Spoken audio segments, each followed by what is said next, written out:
Então, vamos fazer mais uma questão de filosofia. Sentimos que toda satisfação de nossos desejos, advinda do mundo, assemelha-se à esmola que mantém hoje o mendigo vivo, porém prolonga amanhã a sua fome. A resignação, ao contrário, assemelha-se à fortuna herdada, livra o herdeiro para sempre de todas as preocupações. Este é um aforismo do livro Aforismo para a Sabedoria da Vida, de Schopenhauer. O trecho destaca uma ideia remanescente de uma tradição filosófica ocidental, segundo a qual a felicidade se mostra indissociavelmente ligada a: letra A, consagração de relacionamentos afetivos; letra B, administração da independência interior; letra C, fugacidade do conhecimento empírico; letra D, liberdade de expressão religiosa; e letra E, busca de prazeres efêmeros.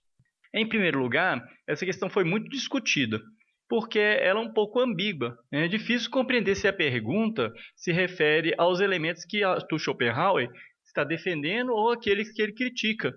Porque na pergunta fala assim, remanescente de uma tradição filosófica ocidental.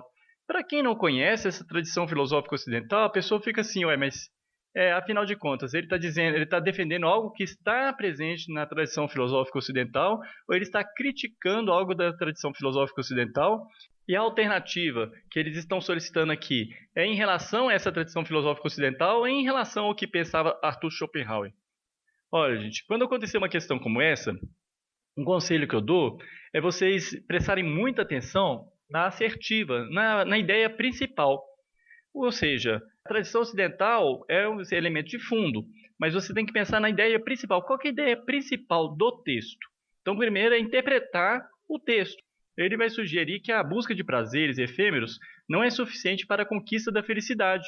Schopenhauer ele vai escrever isso nesse livro aí, Aforismo para a Sabedoria da Vida. Esse livro ele foi escrito em 1851. Ou seja, mais de 30 anos depois da obra principal de Schopenhauer, que é O Mundo como Vontade e Representação, do qual a gente já falou em outras aulas. Então, esse livro específico que nós estamos trabalhando, ele usa aforismo. O que é o aforismo? É uma máxima, uma sentença curta, que tem sempre um conceito ali envolvido, como uma forma filosófica e artística de falar sobre vários temas. No caso dele, ele falava sobre amizade, simplicidade, felicidade, a vida, a morte. Então ele vai ensinar, entre aspas, ensinar uma possibilidade de encarar as adversidades com serenidade. A gente sabe que Schopenhauer era considerado pessimista, porque ele falava do sofrimento na vida, etc. Mas ele mostra a filosofia aí como uma saída. E é interessante que esse trecho, como eu disse, vai sugerir que, em oposição a essa busca de prazeres, o ser humano deveria buscar uma resignação. Para quê? Para ele ficar fora dessas preocupações. Então, renunciando ao prazer, ele obteria independência interior. Ele vai defender que não existe essa felicidade extrínseca, ou seja, essa que depende de fatores externos, e sim uma felicidade intrínseca, ou seja, aquela que é atingida no interior do indivíduo, independentemente das circunstâncias externas.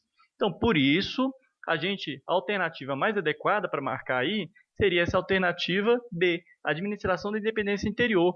Por quê? Porque a consagração de relacionamentos afetivos não fala nada na questão. Fugacidade de conhecimento empírico não está falando nada sobre questão de conhecimento, nem sobre experiência. Liberdade de expressão religiosa também não está colocando em relação à religião, só está falando da resignação de uma forma geral. E a busca de prazeres efêmeros, que seria a alternativa que muitas pessoas pensaram em marcar, essa letra E, poderia ser se eu estivesse perguntando em relação só ao que as pessoas costumam buscar e etc. Mas, na verdade, a questão ela está mais ligada à ideia da defesa do Schopenhauer, o que ele está defendendo. Só que para a pessoa que não conhece o livro, não conhece as circunstâncias, ela vai entender que Schopenhauer vai contrariar isso. Não, na verdade, ele está resgatando exatamente essa ideia da resignação como uma forma de alcançar a felicidade, ou seja, dissociar-se dos prazeres externos, etc. Então, eu espero que tenha sido claro. Até a próxima aula.